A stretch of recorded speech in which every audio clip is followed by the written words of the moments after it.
Alhamdulillah va salatu vassalamu ala rasulillah. Sahoba nima degani?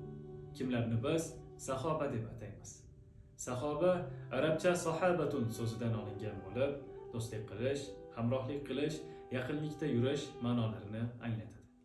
Payg'ambarimiz sollallohu alayhi vasallamga iymon keltirgan va u zotning suhbatlariga qo'shilgan, musulmon holatida vafot etgan har bir kishiga sahoba deb ataymiz. U zot sollallohu alayhi vasallamga iymon keltirib, ayni davrda yashab, lekin u zotni ko'rmaganlarga sahoba deb atamaymiz. Ular sahoba hisoblanmaydilar. Va axiru da'vana alhamdulillahi robbil alamin. Kelgusi darslarimizda ko'rishguncha Allohga omonat bo'ling.